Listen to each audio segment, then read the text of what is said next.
Hello, everybody, and welcome back to another episode of Vikings Latest. I'm your host, Cole Smith, and the Vikings began their offseason program on Monday, which means we had players back at the facility, coaches speaking to the media, and we even had Rob Brzezinski, interim GM, speak to the media. But first, we're going to talk about a couple little tidbits about some veterans. We got some updates from Adam Schefter regarding the Jonathan Grenard trade. Jonathan Grenard is under contract with the Vikings, but he's been seeking a new deal since the offseason began. There was talk at the beginning of free agency that some teams could be interested in trading for him. The Eagles were one of those teams who were brought up, and according to Schefter, trade talks kind of simmered down. But they could be ramping back up with the draft coming up at the end of this week. The Vikings still don't really want to trade him. Even Jeremy Fowler's been saying this from ESPN. And that's kind of what we've been hearing for the past month and a half is that the Vikings don't really want to move off of Grenard, but it sounds like they're open to it. It sounds like the Eagles still want to trade and acquire him. And anybody that's watched the Eagles maneuver in trades over the past several years with Howie Roseman, this kind of terrifies me. It feels like the Vikings are going to get screwed if they try making any sort of trade with Philadelphia. So I want to keep Grenard at his best. He is probably the best Vikings defender on the team. Fits Brian Flores' system very well. But if the Vikings are somehow able to force the Eagles to fork over their first round pick, which is the 23rd overall pick, I'd be for that. Maybe the 2027 first round pick. I highly doubt that. But if they're able to do that, I could live with that. Maybe a second round pick and like a fourth round pick or something I could maybe live with too. That's probably more realistic, but if you can somehow get a team to trade a first round pick, then I'd at least be open to Grenard being traded. Right now, he doesn't have any guaranteed money on his contract, and it sounds like the contract that any other team would be picking up is kind of a potential holdup for them as well. So right now, Grenard is still with the team. Rob Brzezinski was even talking about it, and he said that he said there's conversations about every player on the roster, and some of these conversations get public, and others always stay private. He said this is one of those instances where conversations went public.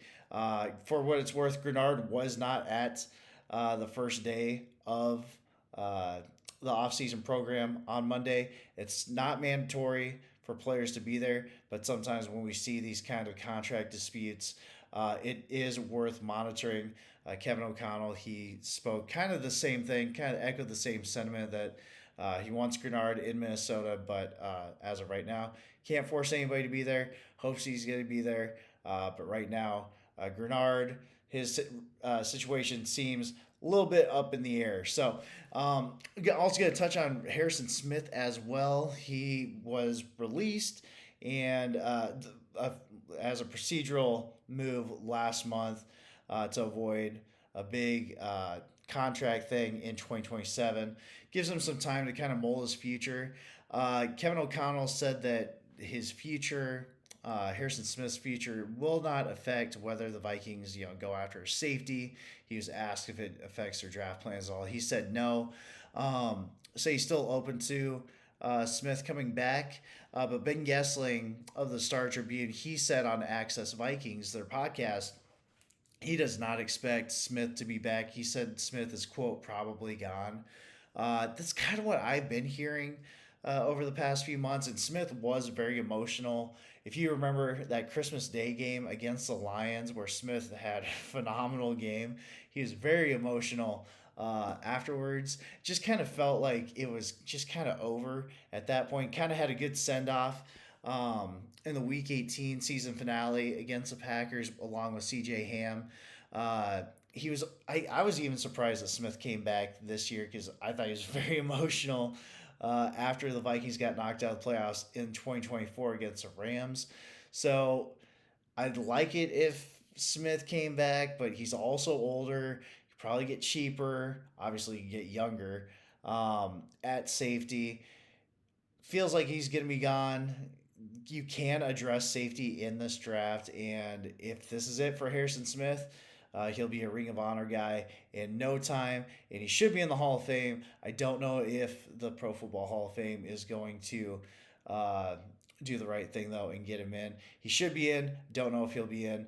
But right now, sounds like Harrison Smith will not return to the Vikings. So, um, on to the next thing.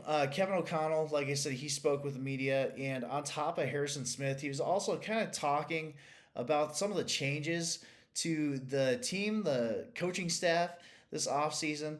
New assistant head coach in Frank Smith. He was the offensive coordinator for Mike McDaniel in Miami. He has some experience with the offensive line and the tight ends. Kind of gives a whole different outlook on the run game.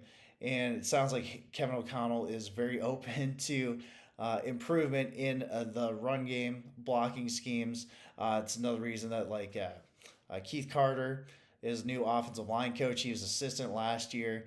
Now he got promoted. Sounds like there was a lot of input from players who really want Carter to be elevated into his current role.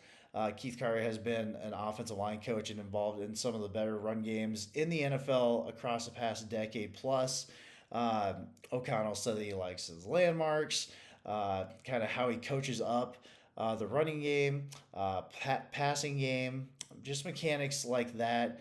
It sounds like Carter is very apt and very in tune with how teams are attacking the Vikings offensive line.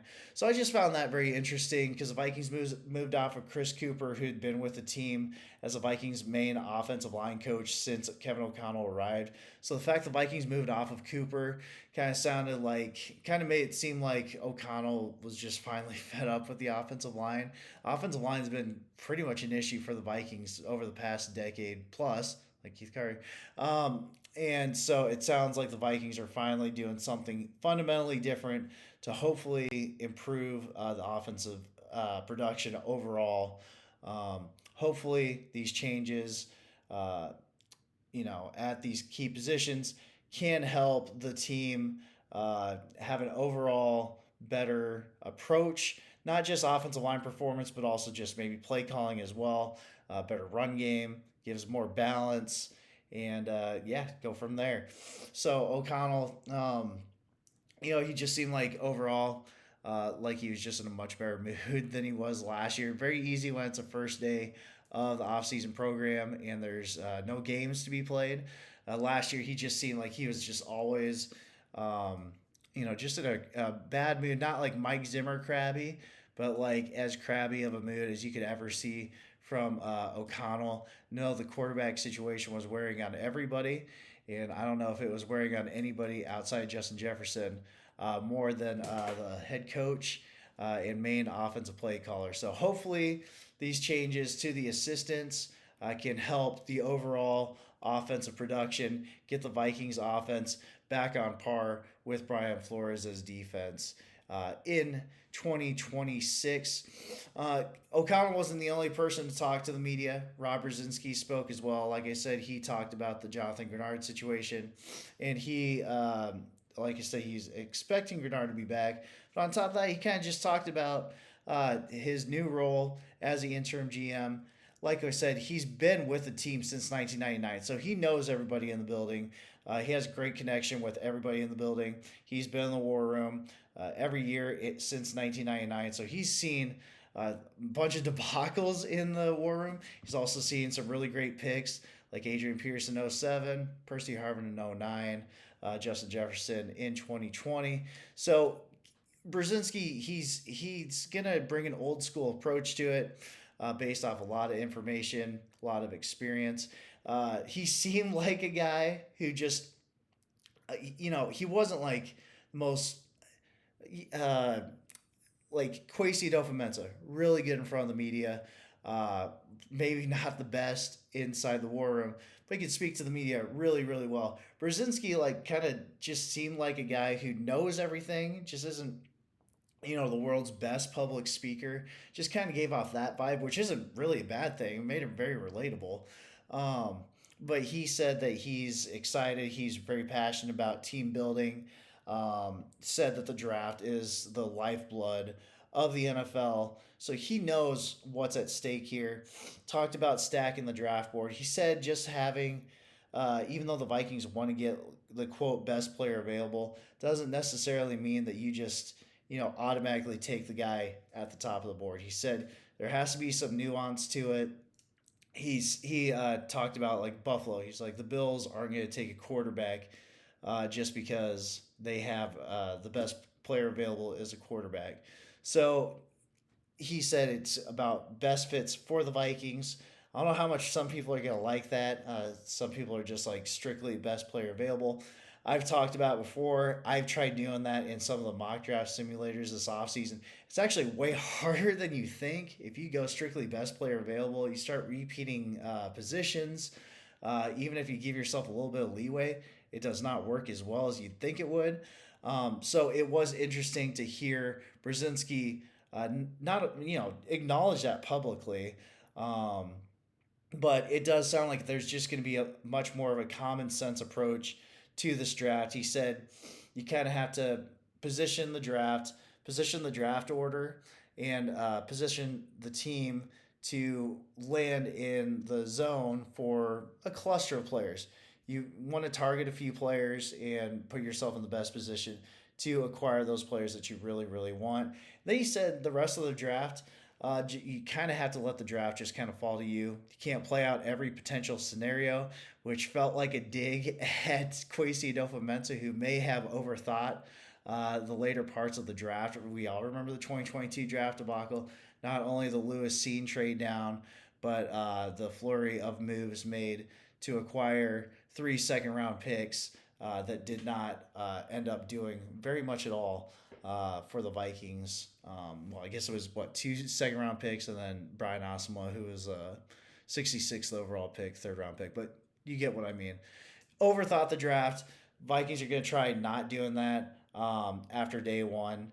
And it sounds like Brzezinski, if he's not the long-term answer at GM, he's at least done exactly what he's supposed to do in 2026. It sounds like he is going to do everything he can to align with what the coaching staff wants without breaking the integrity of what the personnel side of the team is looking for. So I'm very excited for what Brzezinski does Thursday, Friday, and Saturday. And then, like I said yesterday, after that, that's when the Vikings are going to start their official GM search. Maybe Brzezinski ends up being the guy, maybe not. But I've been very happy with how he just hasn't chased anything this offseason. Team was tight against the cap, made a lot of smart moves, didn't break the bank to acquire outside players. Just tried getting everything back into the black, and then hopefully now it just knocks this draft out of the park and helps inject the team with some youth and talent into the 2026 season. So finally, Justin Jefferson, he also spoke to the team, or not to the team, to the media on Monday. And like Kevin O'Connell, he was in a much better mood. Jefferson was he was a great leader last year. He could have complained, and I don't think anybody would have really blamed him. I think the worst that we saw him was the Seattle game when he didn't talk to the media after only having 2 catches for 4 yards. But after that, he was really good. He apologized after that. He said he was just sick of repeating the same answers over and over. But on Monday, he talked about Kyler Murray, called Kyler a spark. So he's excited about Kyler Murray's arm talent, his arm strength, his speed. I talked about J.J. McCarthy continuing to improve, but it sounds like he's kind of moved on. It sounds like the team just overall has kind of moved on. We still keep hearing some rumors about JJ potentially being traded over draft weekend. But Jefferson, just overall, he's just, very excited about Kyler. Hopefully gets him back on track. Jefferson's also been kind of involved in personnel decisions. He was kind of updated throughout the offseason, throughout the process of acquiring a quarterback. KOC talked about that. Jefferson said that he is very thankful and appreciative that he's regarded so highly that he can be involved in those kind of conversations. So it just seems like everybody's kind of put the stink of the 2025 season behind them. Jefferson even acknowledged the Sam Darnold winning the Super Bowl. He said he was happy, excited for Darnold to do that. That's one of us. I was not excited to see Sam Darnold win his Super Bowl in a Seattle uniform, but Jefferson sounds like he's just ready to kind of put the 2025 season to rest. Sounds like O'Connell is too. They don't have the pressure of trying to repeat the 2024 season like they were last year, 14-3, trying to make it work with a new quarterback. It's like this is, it's a new quarterback with Kyler Murray, but there aren't a ton of expectations this year from the outside. Kind of just takes that pressure off of everybody. It was great to see everybody just kind of in a good mood, excited for the future. Seems like the team's taking a very conservative but smart approach this offseason. And I think just these little changes, it just feels like the team is taking some steps, even if there hasn't been a huge splash in free agency outside of Kyler. Um, it just seems like the team is trending towards a bit of a bounce back. Now it's up to Rob Brzezinski to nail this draft class, hopefully get some instant contributors, and add to this 2026 roster, get the Vikings back into the playoffs, and hopefully win a playoff game or two for the first time since the 2019 season. But that's all I got for you guys today. Tomorrow we're going to talk about some mock drafts because we are only a few days away from the draft finally, but it was nice being able to kind of talk about the guys that we're used to, the coaches, players that we're used to, Rob Brzezinski.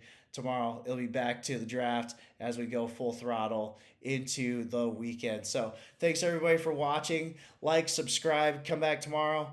Thanks for tuning into Vikings Latest. I'm Cole Smith. Let's Skull.